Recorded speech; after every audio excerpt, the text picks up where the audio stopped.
Join us for an extraterrestrial twist this Thanksgiving. While you're carving the turkey, we're unraveling the spine-tingling tales of UFO sightings around the time of the Roswell incident.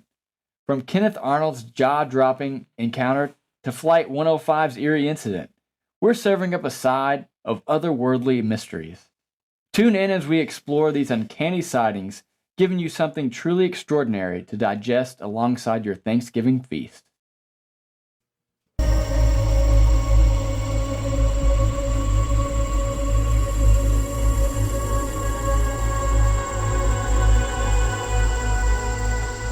He's alive! Have you checked the children? Get out!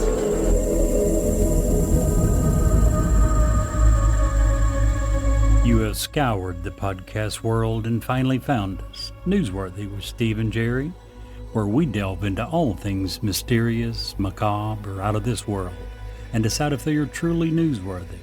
2 words and 2 question marks.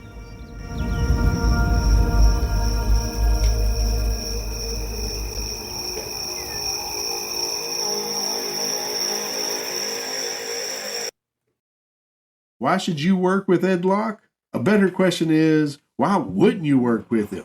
He is proud to support an amazing lender, USA Mortgage. When you work with them, you can expect a home financing experience that is free of hassles and headaches.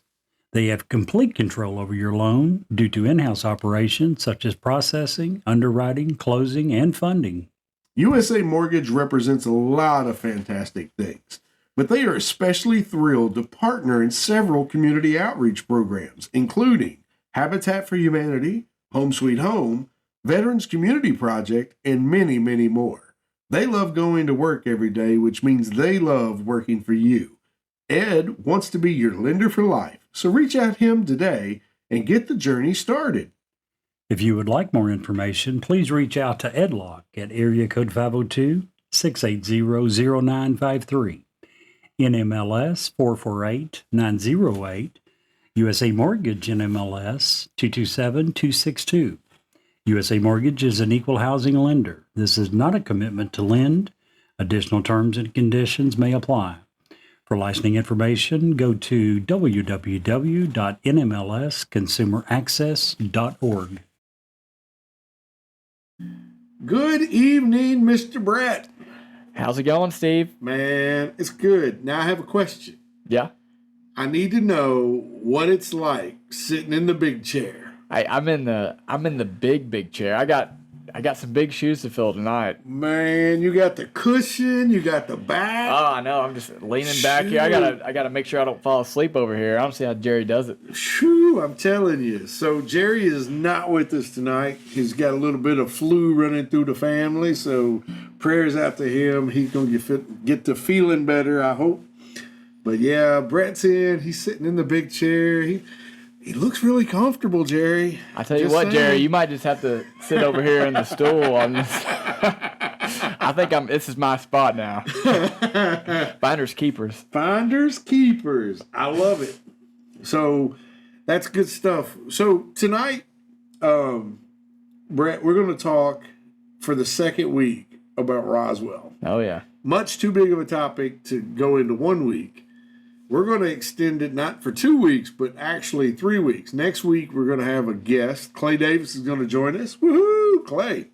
And we're going to talk about one guy next week that we're not going to talk about tonight. We didn't talk about last week, but you can't not speak of this guy when you bring up Roswell. So it's going to be really exciting. Clay's done a lot of research on him, and we're going to get into that next week. So this week's going to be like the connector between the two.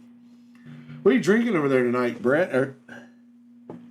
I'm drinking some, it's called Yellowstone. I actually don't even remember where it's made, but it's pretty good. It's a good bourbon. Oh, good. Isn't that made down in like... That's what I'm looking. It's in Kentucky. Yeah, I want to say, gosh, was it Lebanon? Lebanon. Yeah, I've seen the brewery down. I sold a house down there. It's a good bourbon. I have to say it's not too expensive too. So if you like bourbon, Yellowstone's good. What about you, Steve? You drinking some more cold, sweet red. I'm drinking Purple Toad Winery, and it is also local, Paducah, Kentucky. And I'm drinking Lauren's Blackberry tonight. It's delish. Not a wine guy. Not a wine guy. I don't know. Wine affects me differently. I don't know why, but I'll drink one glass of wine and it'll mess me up. I could drink half a bottle of bourbon and be fine. Well, I've learned. Let me tell you a funny story. First time I ever drank wine was at my in-laws' house. First time I'd ever been down there. Yeah. That we were going to stay.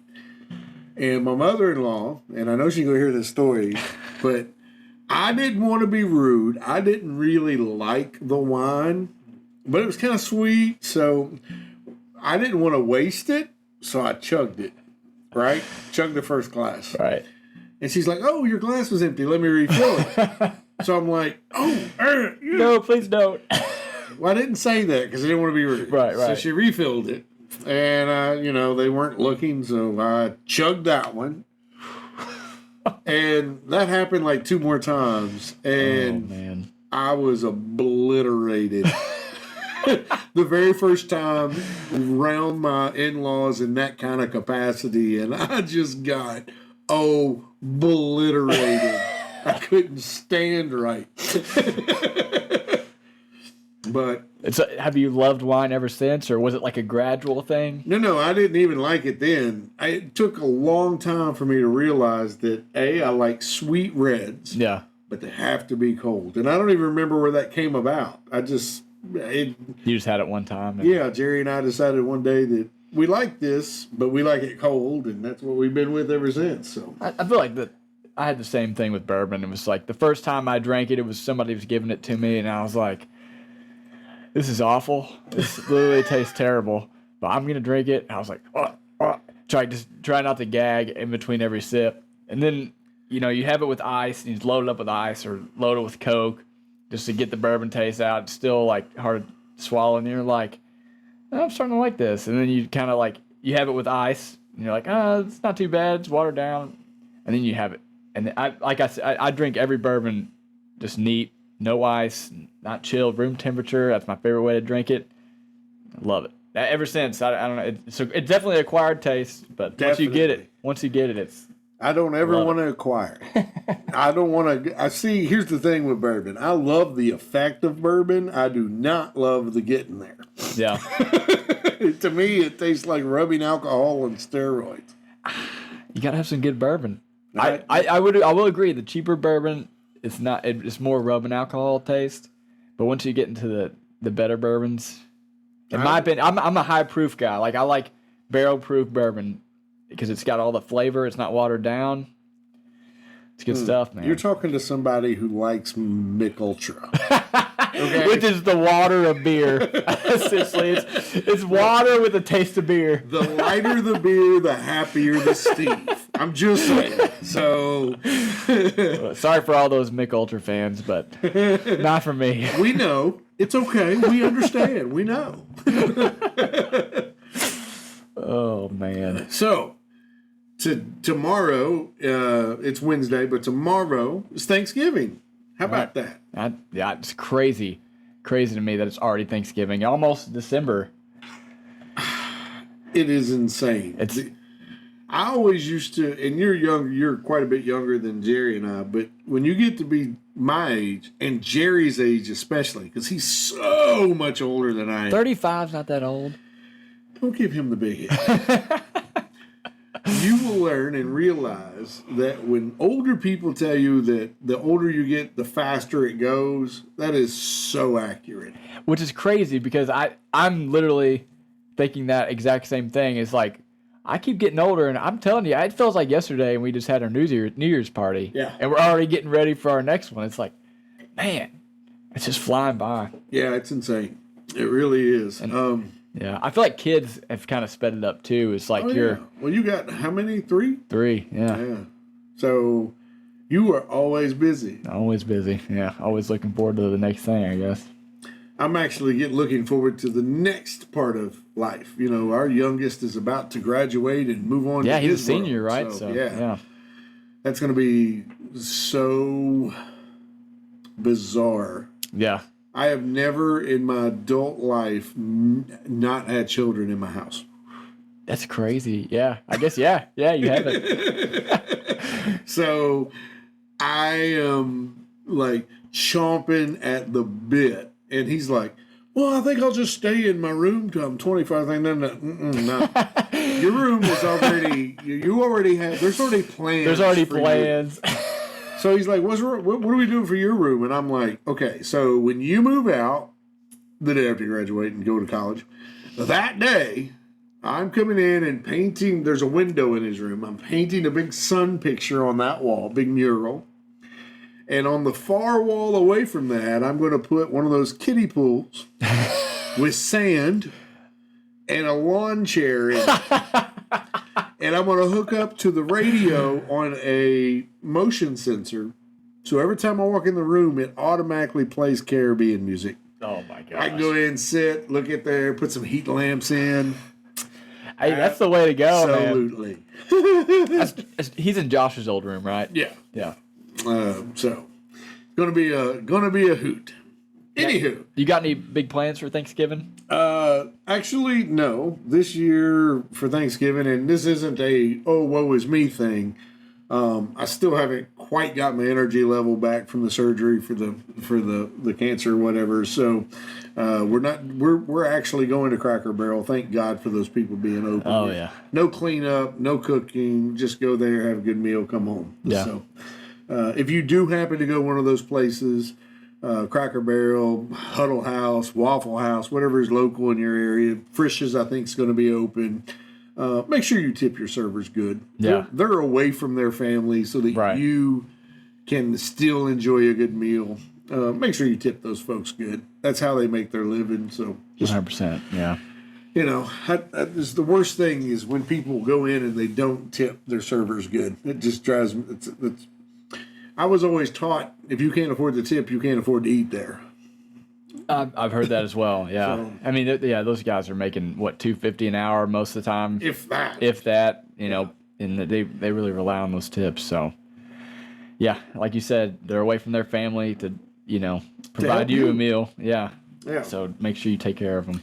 So what are in the vein now? Last year for Thanksgiving, see, here's the thing: everything's catching up so fast. Last year for Thanksgiving, we had a whole list of people that had called in or wrote in and told us what they were thankful for. We don't have that but what are you thankful for?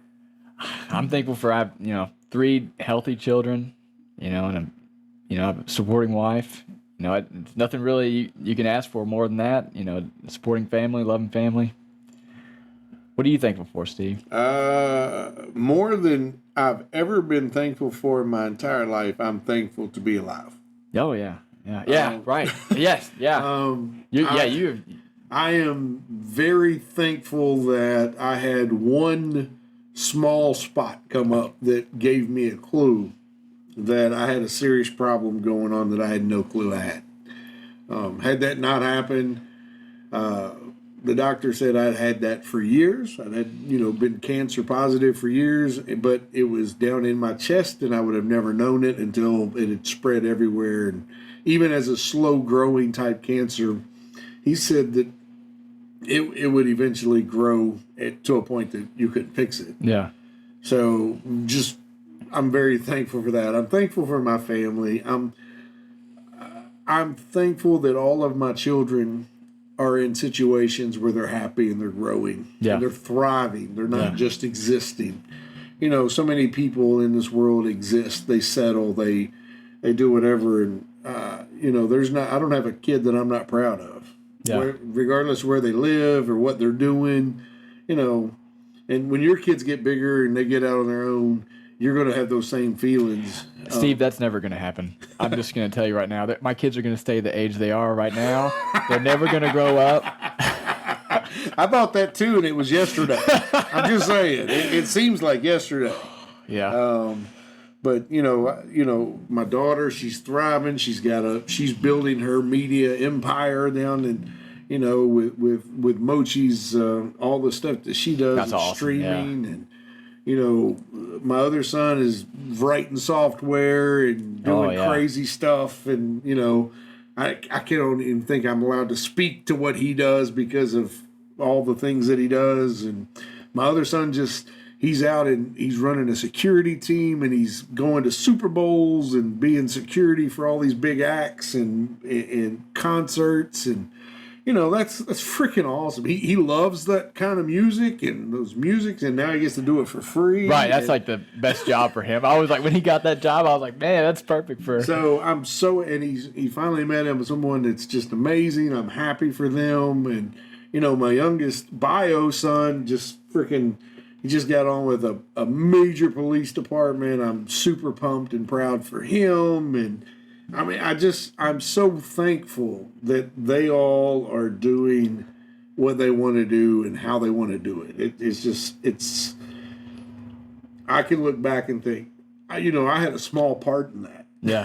I mean, I'm not going to take credit for what they've accomplished, but we got them to that point. So, yeah, 100%. Yeah. I'm thankful to have a solid family home that, Robin's been amazing trying to take care of me and work and go to school. And, I have so much to be thankful for. Like you said, I mean, the list is just infinite, just to be alive, just to be in, this country thankful, where thankful I got a glorious and forgiving God that's I get to meet someday. And I'm not ashamed in any way, shape or form to say that out loud. Yeah. 100%. Yeah.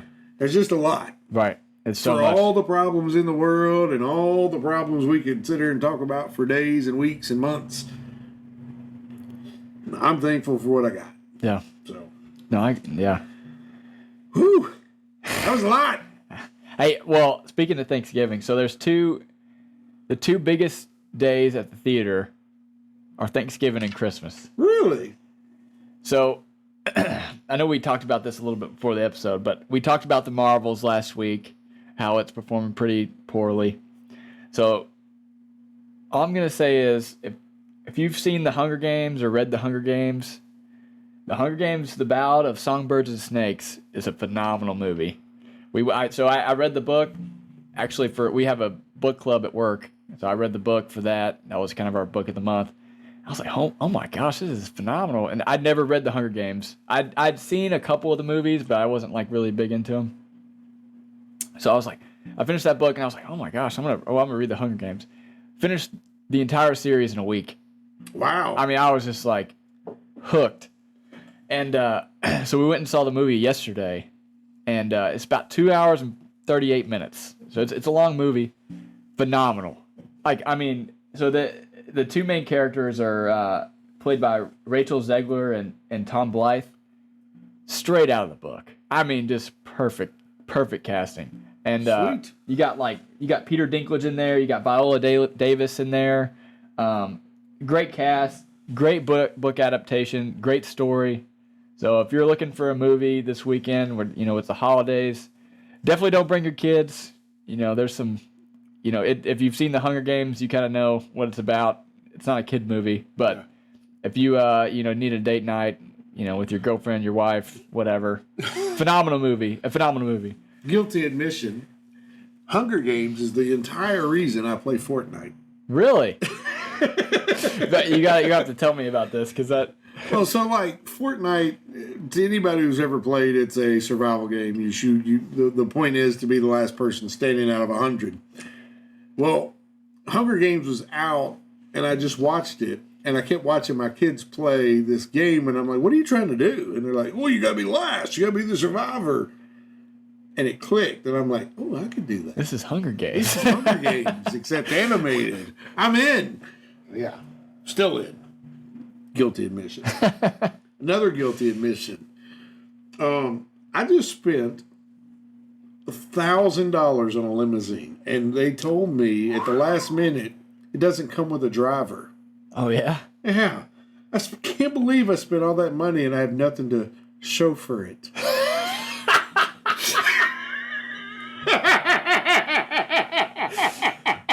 Let me just tell you, Steve told me his joke before the show. It was not bad. That's so much better. That caught me off guard. Oh man, yeah. Speaking of jokes, I have a bunch of jokes about unemployed people. Oh, really? Yeah, That's not something to joke about. Unfortunately, none of them seem to work.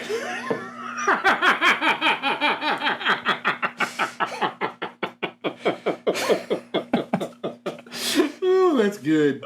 That's making me cry. So, so we're 20 minutes in, and we haven't even start talking about what we were talking about. You know what? I hope this is the first episode of any podcast that Jerry listens to tonight. Yeah, I hope so too.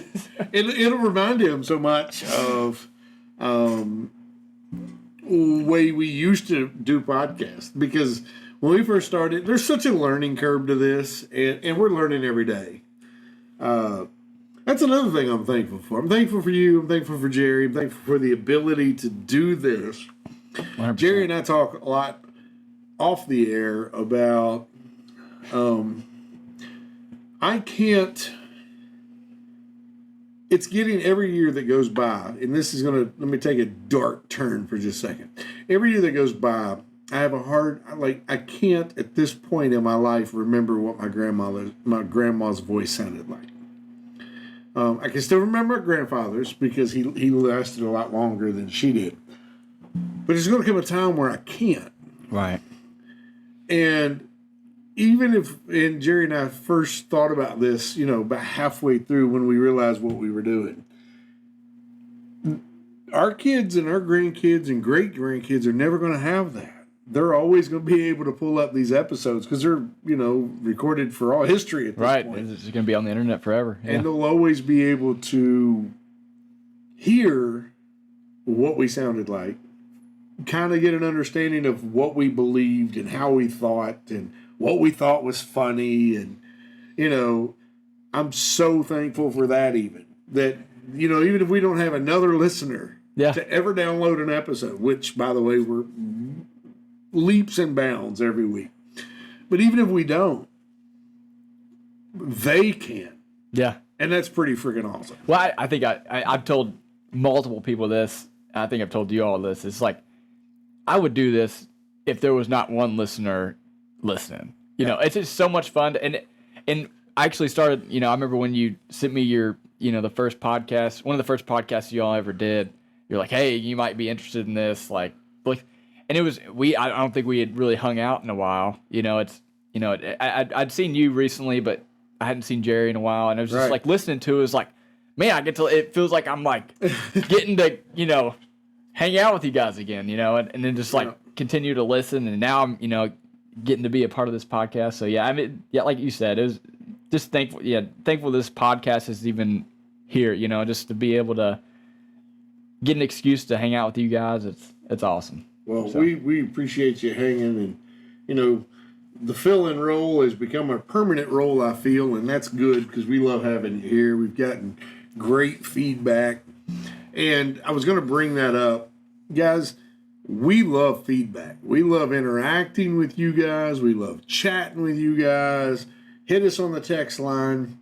I was going to give the number. I don't remember it off the top of my head. Unfortunately, that's Jerry's job, and I do not remember either. So. But you can always send us an email at newsworthywithstephenjerry@gmail.com. We love those. Send us your ghost stories. Send us criticisms, critiques, whatever you want to do. We just love interacting with you. If you want some business cards, we can send you business cards.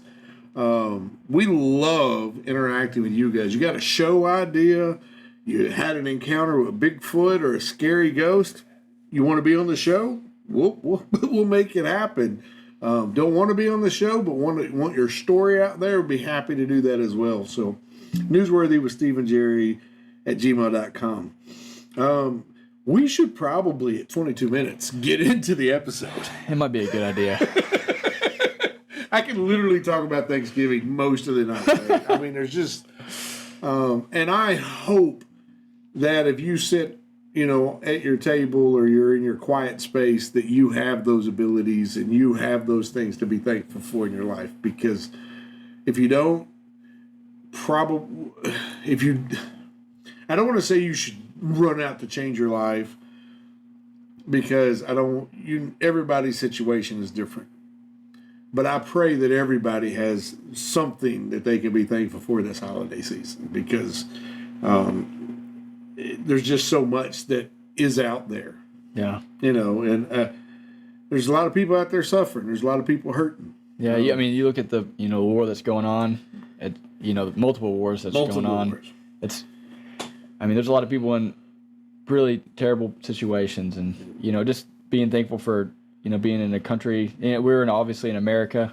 I know there's a lot of different countries that listen, but just being thankful for having the security of our country is a big one as well.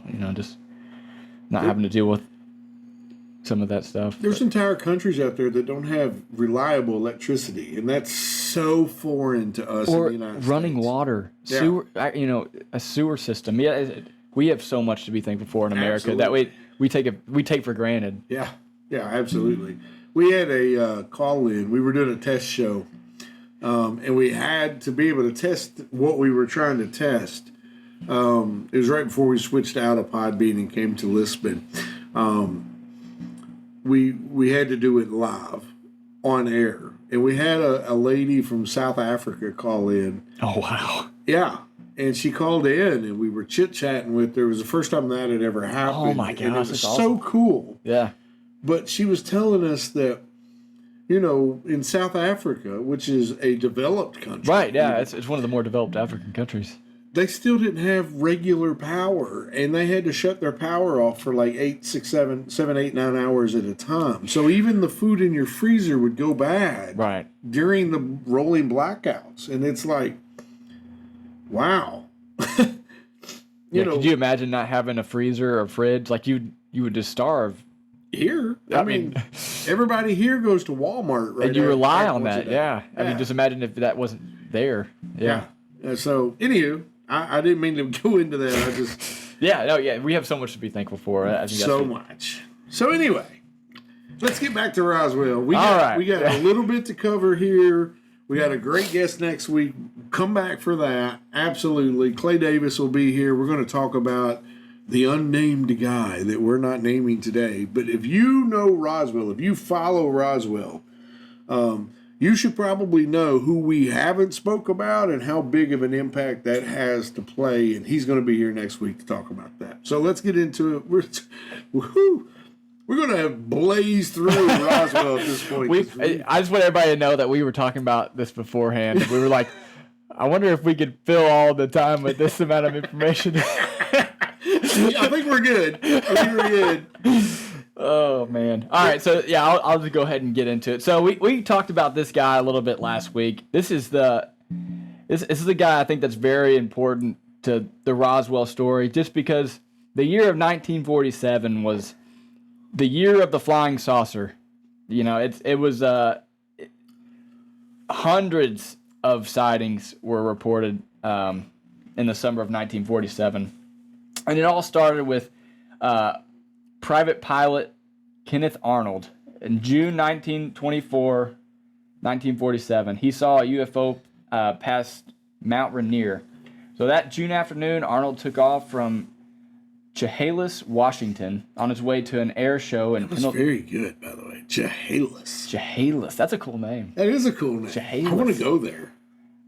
I heard Washington's a beautiful state. It is, and we're going to be covering Washington, Oregon, in that area in the very near future, because one of my favorite conspiracies happens up there, not Bigfoot related. Right, because I know you guys covered the Bigfoot. Oh, we've got lots of Bigfoot stuff to cover, but I'm talking about Mr. D.B. Cooper. I can't wait. Gotcha. Anyway, just a teaser for the future. There you go. Stay tuned. Sorry, stay tuned. So he was on his way to air show in Pendleton, Oregon, with a planned fuel stop at Yakima, Washington. He was an experienced pilot. He had over 4,000 hours of flying time logged. He was a member of Idaho's Search and Rescue Unit, and he was piloting a single-engine Call Air A2 light airplane at the time. So he planned to eat a detour a bit en route. He was looking for a U.S. Marines Corps transport that had crashed with 32 U.S. Marines on board, somewhere near his eastward course. There was a $5,000 reward, and Arnold was hoping to to claim that reward for that. Shortly before 3 p.m. that evening, as Arnold was circling his plane about 20 miles west of Mount Rainier, he was searching for this plane that had been downed. He saw a bright flash to the northeast. When recounting this incident later, he stated that it startled me. I just assumed it was some military lieutenant out with a shiny P-51, and I had caught the reflection of the sun hitting the wings of his plane. After more flashes appeared, Arnold ruled out a nearby Douglas DC-4 airliner as the source, and he claimed that they emanated from 9 shiny objects flying in an echelon formation about 5 miles long. Arnold described each object as circular, about 100 feet across, and with no discernible tail. The object periodically flipped, banked, and weaved side to side. In his quote, like the tail of a Chinese kite. He calculated the objects were flying at about 1,200 miles per hour. Some accounts say maybe up to 1,700 miles per hour, which was 2 times faster than any airplane known at that time. I think we talked about this a little last week, but just diving deeper into it. Months would pass before Colonel Chuck Yeager flew the Bell X-1 rocket airplane to a speed of 700 miles per hour. Jeez. So we're talking about 1,700 versus 700. So more than twice what this what our best airplane at the time could go. So once this happened, people kind of took this story and run. The term flying saucer was published throughout multiple media outlets. Arnold emphatically denied that he initially described the objects as flying saucers, but as Megan Garber wrote in her June 15th, 2014 article for The Atlantic, stories of the time credit Arnold with using the term saucer, disc, and pie pan in his description of the object he had seen. He had told the story to reporters Bill Bickett and Nolan Skiff of the East Oregonian newspaper the day after his sighting. Skiff used the word saucer-like aircraft when he published a short print article the same day. So, Steve, what do you think about this? Well, I think that opened the floodgates. Opened the floodgates, and that's exactly what I was getting into. So just immediately after this, so we're talking about the summer of 1947. So this description was of a flying saucer was the first of 800 similar UFO sightings that summer. And of course, one of those UFO sightings was Roswell. So again, this guy was kind of the catalyst that led to an insane amount of UFO sightings. But here's the question I pose. I don't think that. Okay, let me see if I can make this into an actual question. Yeah. As opposed to what I think. I wasn't alive then, obviously. Really? Well, I mean, Jerry probably was. Jerry was definitely alive. Yeah. If you're listening, Jerry, we know your birth year. So, anywho, I always give Jerry shit about him. He's only literally 10 years older than I am, but I because he's 10 years older, I can do that. So, anyway, but I don't think that it opened the floodgates, but I think it gave people who were seeing things a description. Right. Yes, that's what I saw. So let me ask you this. So obviously there had been, so after this initial sighting, this was highly covered in the news. Do you think that the sightings that came after were people seeing lights in the sky and just saying, "Oh, that's a UFO," and or just even coming up with bogus stories just to, make the headlines? Yes. Or do you think that there was something going on at this time period where we would have saw a bunch of UFO sightings? Yes. All of the above. UFOs have, since the beginning of time, been, and I'm using air quotes here, been interested in our nuclear abilities. Guess what happened between 1942 and 1946? The Manhattan Project. Yeah. At the end of 1946, we now have nuclear capability. Yeah. So I think that, yes, there's probably some quacks who saw whatever, a string of ducks and didn't realize that they could fly that high, whatever. Yes, I think that there were people that saw lights that were reflecting off something they didn't understand, be it a blimp or a dirigible is what they had back then. And they'd never seen that, and that was what they reported. I get that. But I also think that there was a very legit reason for aliens, and I'm using air quotes again, to start making their ways around. Yeah, I 100% agree. So I think that the answer is yes to all of that. Yeah, I 100% agree. And I think that still applies today. Yeah, I mean, and again, these 800 UFO sightings in the summer were all in North America. yeah. All in America. So it's, If you think about it, you can look at artwork from, the beginning of artwork. Cave drawings depict aliens. Cave drawings depict things coming from the sky and sitting. This is not a new phenomenon. I just think this gives voice to, it allows people to have something to attach it to. yeah, and Does that make sense? Right, and I think that this incident is very important to the Roswell incident, where it kind of started the shock wave across America of Yes. this UFO craze, where people were seeing this stuff, and they, like you said, they had something to go off of like, oh, that might be a UFO right there. Right. Like, this is something I can't explain. There was never that term before then. Yeah. Yeah, Flying saucer was, like I said, that term was completely new. there was a lot of people that saw like cigar-shaped things, silver things in a fuselage of an airplane to someone who's never seen one in the air looks like a silver cigar because you can't hardly see the wings at a certain height. You know what I'm saying? Yeah. So there's a lot of those miscalculated things that were saw, but then there was the faction that wasn't. Yeah. Anywho. So a week after this, so again, we're kind of leading up to Roswell here. A week after this, July 4th, 1947. So this is right around the time of Roswell. 3 crew members aboard a United Airlines flight reported seeing multiple unidentified objects in the skies over the Pacific Northwest.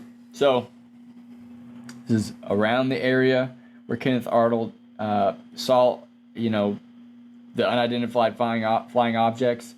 Again, a week after. So United Airlines Flight 105 took off from Boise, Idaho, heading to Pendleton, Oregon. The tower had actually joked when the plane took off to look out for flying saucers because of what Kenneth Arnold had seen the week before. Oh, that's shady. So yeah, right. So during the flight, co-pilot Ralph Stevens reported sighting an approaching light and turned on the DC-3's landing lights to alert an oncoming aircraft. So Stevens and Captain Emil Smith then reportedly observed what Smith termed as 4 or 5 somethings. Smith described the objects as smooth on the bottom and rough appearing on the top, but they could not say whether they were oval or saucer-like. One object was reportedly larger than the rest. The crew later witnessed what they interpreted as 4 additional objects. So while airborne, Flight 105 radioed a report of the sightings to the tower in Ontario, Oregon. And the crew reportedly witnessed the object for 45 miles, or approximately 12 minutes, before they disappeared in a burst of speed, though the crew could not say whether they vanished by outspeeding the DC-3 or by disintegrating. So outside the cockpit, stewardess Marty Morrow reported to see the objects. According to Smith's account, the 8 passengers on board had no view to witness objects which were mostly dead ahead of the plane. This is happening in 1947. 1947. The same exact reports are happening today with our Navy, whose jets can fly at Mach 3, and we can't keep up with them. It's almost like they were like, going to toy with you a bit. We just want to see what, not only like our F-18s, the ones that recorded Go Fast and Tic Tac, they were trying to catch these guys. Right. They were trying with everything that they could muster to get into a position to get a visual on these guys. Right. And simply couldn't do it. Yeah.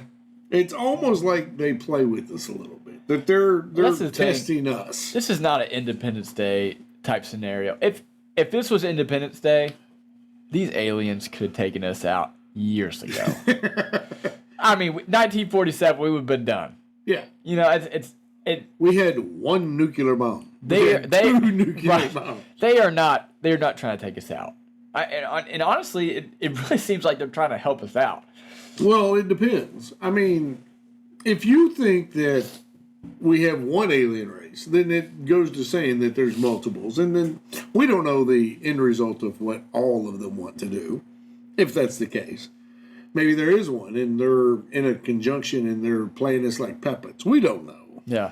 We're the ants in the ant farm, if you will. Have you listened to? And I know we talk about Bob Lazar all the time because this is like Bob Lazar is. We're going to talk about Bob Lazar. He's a titan of this entire episode very soon. Have you heard where he talked about he got like the briefing of like his project at Area 51 when he started working there, and they actually had the star system where they thought that the UFOs were coming from. Really? Yeah. I think I've read enough and heard enough, and we're going to cover, I mean, there's so many topics that we're going to cover in the very near future. Crop circles. Right. I almost included some of those. And most crop circles, they have shown that those are fakes. Yeah. However, it's like everything else. For every one that's a known fake, there's at least 1% that there's like, what the? To every story, there's a little bit of truth. Yes. So, and the one we're going to cover in particular is one that is very specific, that very specifically shows things that no one who's making crop circles should know. Right. And some of the precision of some of the information that's given in the crop circles should not be known by the average hoaxer. Yeah. I mean, it's pretty impressive. I saw this video, and guys, I just want to throw it out there. If you guys like stuff like this, if you are into this, check out the Y Files. The guy, and I'm sorry, I don't remember his name, but him and Hecklefish are phenomenal. They do a good job. They have entertaining stories. And it just, I'm thoroughly entertained every time I listen to them. But some of the things that they brought forth in that made me start digging deeper, which is why we're going to cover it in a future episode. It's like, holy shit. Yeah. Every story is like, you dig a little deeper and you're like, shit, dude. Why have I never heard of this before? Right. Like, why is this not taught in history textbooks? Because seems like an event that should be. Right. I mean, it's there's tons of witnesses, reliable witnesses. Right. And it's like, why is this not a huge part of history? How about I blow your mind? Blow it. That's ready. So we know about the Roswell incident, right? Yeah. Did you know there was two? I did. Well, I did after I was researching the first one. Right. It's kind of crazy. Now, some people deny that there was even one. Most people, some people say, oh, it was Project Mogul, which I'm inclined to, okay, maybe Project Mogul was a thing. Had you told me about it first, because you said initially, like we said last week, words matter. Words matter. And the words you said in your initial thing was you had a flying saucer. I'm going to believe you. And to retract it immediately, right? What? Why would you retract it? Why would you put it out in the first place? Right. But why would you then retract it? Right. So. The second one, for the people that don't believe the first one, you're wrong, honestly. But the second one, who we still have people today that are still using metal detectors, and they're still checking the entire mile-long strip that is the second Roswell crash. It is the size of basically a Volkswagen Beetle, the amount of dirt that's been pulled up. And there's still people today that are doing that. I saw a report just yesterday on people that are still out in the middle of the desert at Roswell. This report came out yesterday, or it came out last week. Wow! Oh my gosh! But they're still out there. They're still finding. There's still things that the ranchers still catch the U.S. military going across their land looking for things without asking them. If that doesn't tell you anything, I mean, there's a reason they're out there. Exactly. So the second crash was brought up by Air Force Lieutenant Colonel. A lieutenant colonel, first of all, is not somebody who goes around making up trash. Yeah. Okay. They don't need notoriety. They are trying to get to be a general. They're only a few steps away. They're not going to be doing things that's going to upset the potential of moving up in the company. Okay. Just not going to happen. You don't get to that rank and be like, I don't want, whoa. Whew. I don't really care about growing up anymore. Lieutenant Colonel's just fine for me. That just does not happen. Right. Okay. So anyway, Lieutenant Colonel Richard French told the Huffington Post that there were actually 2 crashes. Crazy, right? He says that, and I'm quoting, there were actually 2 crashes at Roswell, which most people don't know. The first one was shot down by an experimental U.S. plane flying out of White Sands, New Mexico. And it was shot down, it was shot with what was effectively an EMP, an electronic pulse type weapon that disabled and took away the controls of the UFO. And that's why it crashed. Now, this was in 1947. We had access to an EMP. That blows my mind. Honestly. Yes.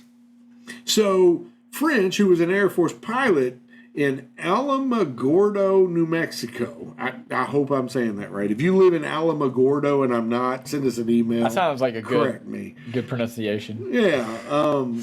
In 1947, being tested at an altitude chamber, an annual requirement for rated officers was very specific in how the military.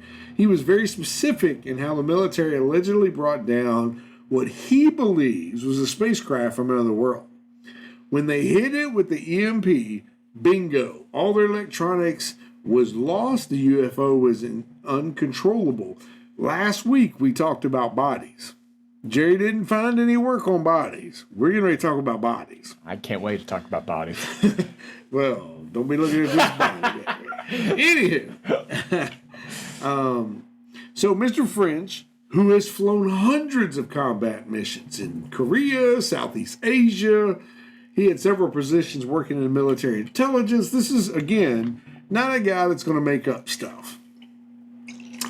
No chance, 0 chance, was what somebody else, one of the other guys, Army Colonel John Alexander, whose own top secret clearance gave him access in 1980s to official documents and UFO counts. He said that that was not the case. He said that that couldn't have happened, okay?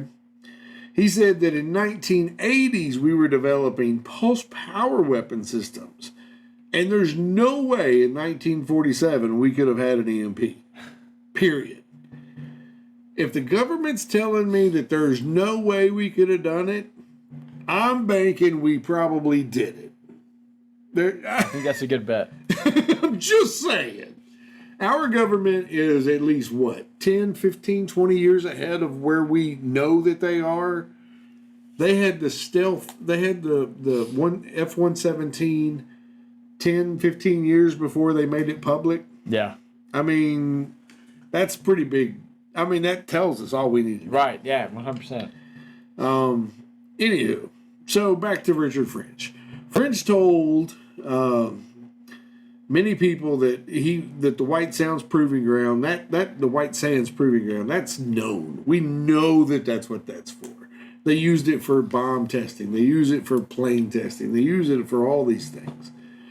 And I want to quote him again. It was within a few miles of where the original crash was.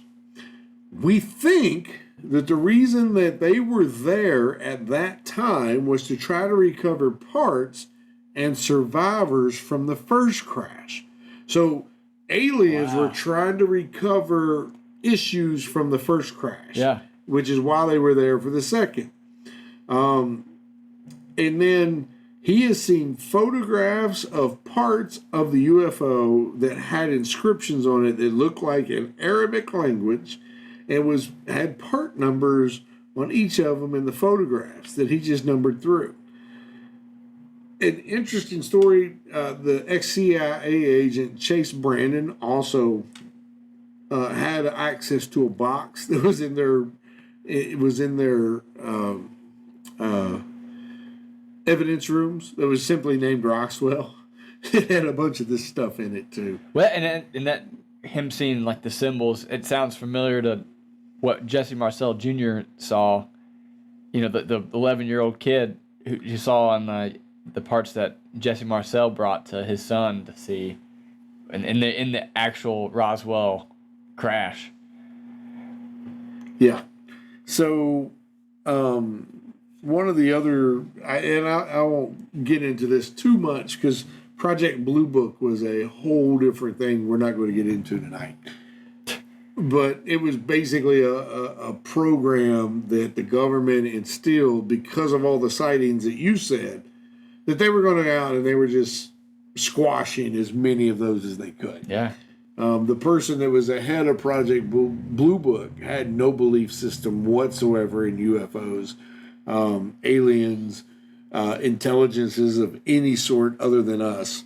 And he viewed his job as a squasher of whatever to make that go away. We'll get into all that at a different time.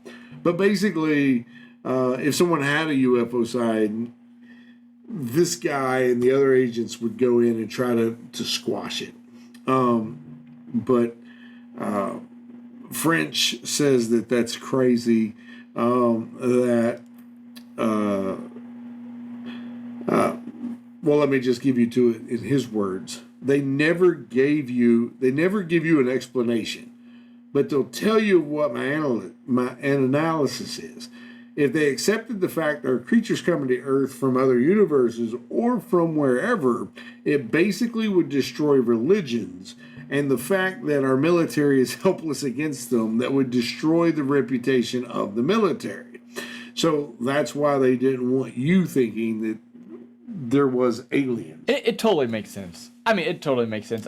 Because you think of like movies like Independence Day or like Ender's Game or something like that. You always think of the alien race that, in the case of Bob Lazar, where he was saying they had claimed to know in this, this briefing that he had, where it came from. It was 30 light years away.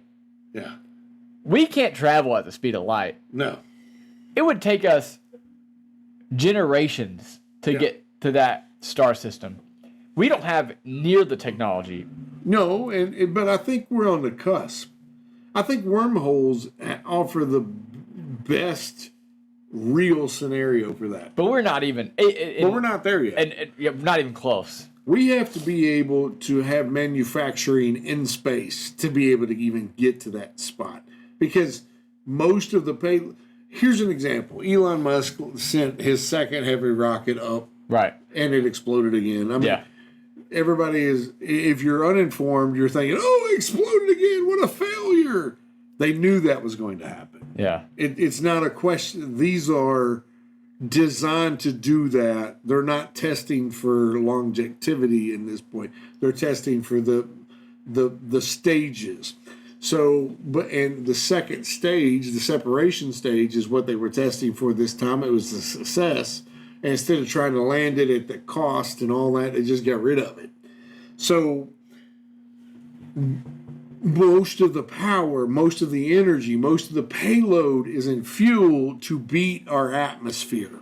100. Yes. Until we get past that, till we're building either our spaceships on the moon or we're building them in space, that is our limitation. We have to get past our atmosphere. 100%. I think we actually talked about this last week, but yeah, you're 100% right. We have to get to where we're building our spaceships, rocket ships in space, Right. because, like you said, most of the money in fuel or whatever is just escaping our atmosphere. If they had as much fuel on the ship as they do taking off, once it's in space, they could go to the end of our solar system. Yeah. Because once you start moving, Right, you're already in that- doesn't stop you. Yes. Yeah. You know, it's not like on Earth where gravity will eventually pull you down and stop you. That doesn't happen in space. Yeah.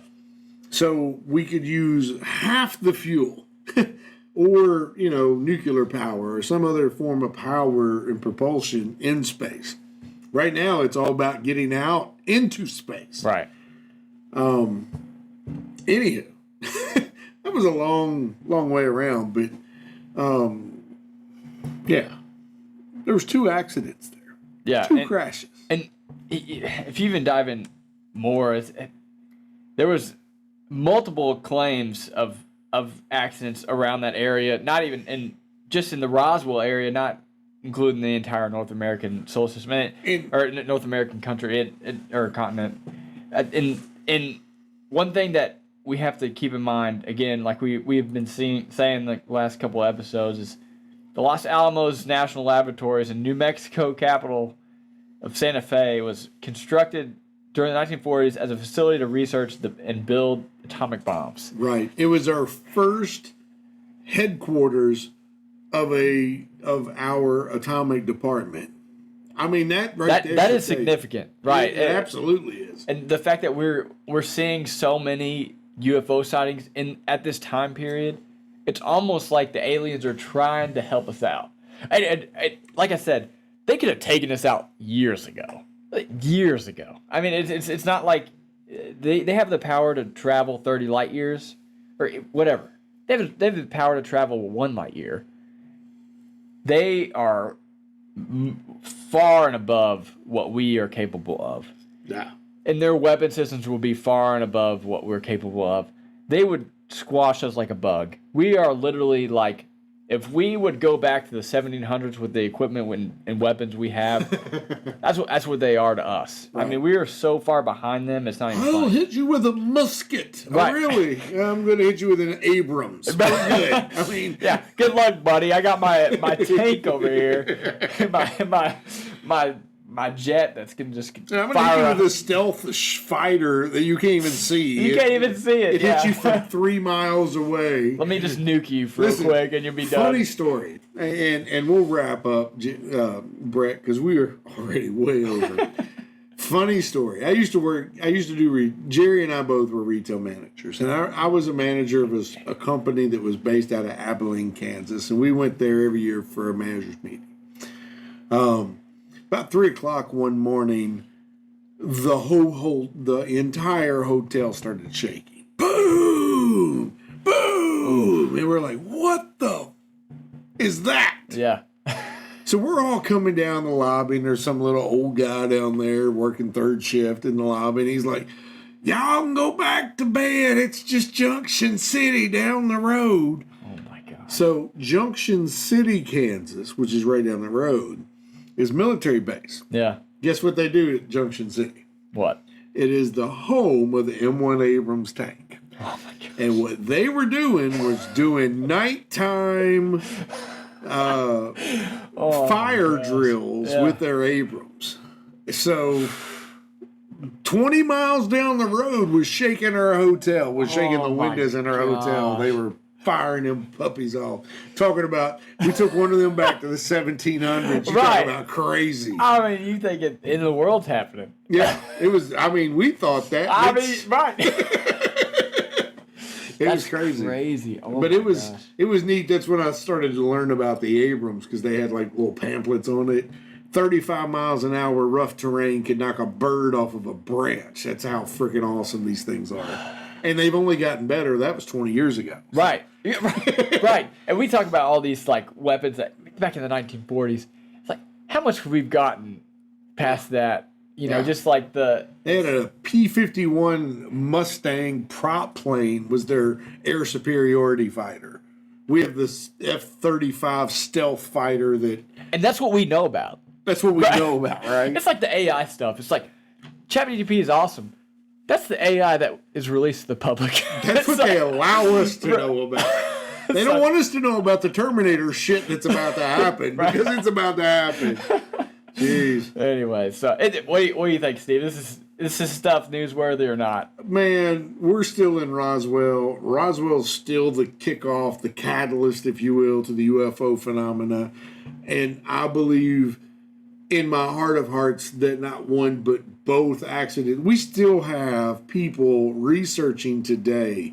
We still have people there finding stuff today from these two accidents. I 100% agree. And like I said, I don't want to keep bringing up the same dude. Bob Lazar, when he was talking about Area 51, when he worked there, he said there was, it was either 9 or 11 aircraft that they had. And he had worked on one of them.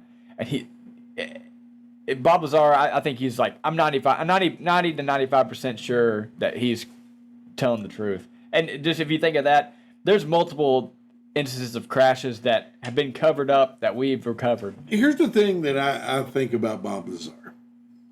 If Bob Lazar was a multimillionaire living in the Caribbean somewhere because of all of his stuff, I would be like, much more skeptical. But he really wasn't. He's not. He lived a very humble life. He's still living a humble life. I mean, right. It's not like he's used this information to get rich. Yeah. It's not like he's on a world tour of talking. Yeah. He's done the rounds. He's been on Joe Rogan. He's done some of the bigger ones. But it's a reach to get him because he tries to stay out of the light as much as it is. And to me, if he was using hyperbole or he was exaggerating, he would be out there a lot more. And you can tell. So, like I said, I'm an engineer. You know, he claims to be a physicist. You know, you can tell that he knows what he's talking about. Right. It's not like a everyday Joe Schmo, like, you know, saying, "Oh, I seen aliens." Like, right.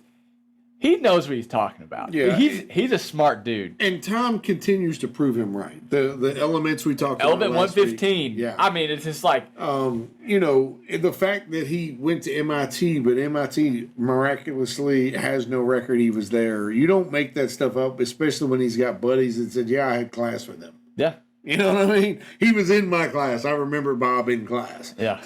So teachers, professors, the same. Yeah, I remember seeing Bob. So, but there's he no actually official worked. record. He worked at the Los Alamos National Laboratory. He worked on nuclear weapons. Like, he worked there. You know, it's just like. Anywho. Anyway, so, yeah. Anyway. I give it 2 big thumbs up. I 100% give it 2 big thumbs up. Anything that we need to learn about, you know, and here's the sad part about Roswell. Anyone who was attached officially to Roswell at this point is either 120 or they passed. Right. So you got to kind of have their kids, their kids, and that becomes secondary information, and that becomes very. Well, even like what I talked likely. about my brother-in-law, you know, with his grandfather who supposedly worked on Roswell. You know, just his secondary, you know, story of, you know, what his grandfather had told him. It's just like, yeah, like you said, we're getting secondary information at this point. We're not able to. Right, and we never will get that. We are unfortunately a generation past being able to get that firsthand knowledge. And something else I really would like to get that would lock this down for me is people who've worked at or with people at Wright-Patt. Yeah. Wright-Patterson Air Force Base in Ohio before Area 51, before Groom Lake. That was the place. That's where all the weird shit happened. And I would really like to talk to people there. I've been there It's an amazing place. If you're ever near Dayton, Ohio, go see Wright Patton Air Force Base and Museum. They have a museum there. It's amazing. It's a beautiful day. You should go check it out. But and then ask her the questions. For real. Yeah. But anywho, I give it definitely 2 big thumbs up. Me too. Awesome. Man, that episode is really interesting. And if you'll stick around for us for just a few commercials, we have another great story to tell you. Hi, this is Ed Locke with USA Mortgage. When it comes to buying a home, the process can be overwhelming and confusing. With so many options, it can be hard to know where to start. That's why it's important to work with a certified mortgage loan originator. I have the knowledge and expertise to guide you through the process and find the best mortgage option for you. I will work with you every step of the way to ensure that you are getting the best deal possible. So if you're looking to purchase or refinance, please reach out to me at 502-680-0953. So don't take on the stress of buying a home alone. Work with me and I will make your dream a reality. Trust the professionals and make your home buying experience a positive one. MLS ID 448908, DAS Acquisition Company, LLC, doing business as USA Mortgage, MLS ID 227262. This is not a commitment to lend. Additional terms and conditions apply. USA Mortgage is equal housing opportunity. If you want us to review or rate your product on air, if you have suggestions for new episodes, awesome ghost stories, or anything else, please reach out to us. Our email address is newsworthywithsteveandjerry@gmail.com. Our text number is area code 540-709-1318. And now, back to the story. Why He Carried the Turkey. This is a short story by James Baldwin, and it's fitting for the season. In Richmond, Virginia, one Saturday morning, an old man went to the market to buy something. He was dressed plainly. His coat was worn and his hat was dingy. On one arm, he carried a small basket. "I wish to get a fowl for tomorrow's dinner," he said. The market man showed him a fat turkey, plump and white, ready for roasting. "Ah, that is just the one I want," said the old man. "My wife will be delighted with it." He asked the price and he paid for the turkey. The market man wrapped it in paper, rounded and put it in the basket. Just then a young man stepped up. "I will take one of those turkeys," he said. He was dressed in fine style, and he carried a small cane. "Shall I wrap it for you?" asked the market man. "Yes, here's your money," answered the young man. "Send it to my house at once." The market man sighed and said, "I'm sorry, I can't do that. My errand boy is sick today, and there's no one else to send. And besides, it's not our custom to deliver the goods." "Then how am I to get this thing home?" said the young man. "I suppose you're going to have to carry it yourself," said the market man. "It's not that heavy." "Carry it myself? Who do you think I am? Fancy me carrying a dead turkey along the street," said the young man, and he began to grow very angry. The old man who had bought the first turkey was standing quite near and had heard all of this, and he simply leans over and says, "Excuse me, sir, but may I ask where you live?" "I live at number 39 Blank Street," the young gentleman said. "My name is Johnson." "Well, that's lucky, Mr. Johnson," said the old man, smiling. "I happen to be going that way and would be happy to carry your turkey for you, if you'd allow me." "Certainly," said Mr. Johnson. "Here it is. You may follow me." When they reached Mr. Johnson's house, the old man politely handed him the turkey and turned to go. "Here, my friend, what shall I pay you?" said the young man. "Oh, I don't need your money. Nothing," said the old man. "It was no trouble to me, and you're welcome." He bowed and went on. Young Mr. Johnson looked after him and wondered. Then he turned and walked briskly back to the market. "Who was that old gentleman who carried my turkey for me?" he asked of the market man. "That is John Marshall. He is the Chief Justice of the Supreme Court of the United States," the market man said. "He's one of the greatest men that's ever lived in our country." The young gentleman was shocked and, quite honestly, ashamed. "Why did he offer to carry my turkey?" he asked. "Probably because he wished to teach you a lesson. That no man should feel no man should feel himself too fine to carry his own packages. Oh no, said another man who had seen and heard it all. Judge Marshall carried the turkey simply because he wished to be kind and obliging, because that was simply his way. John Marshall was the Chief Justice of the Supreme Court for almost, 15 years? Back in the 1877, all the way up to I forget the dates. Just goes to show you, though, you never know who you'll meet at a market, huh? Yeah, that's awesome. And Jerry, if you can't see the light, Be the light.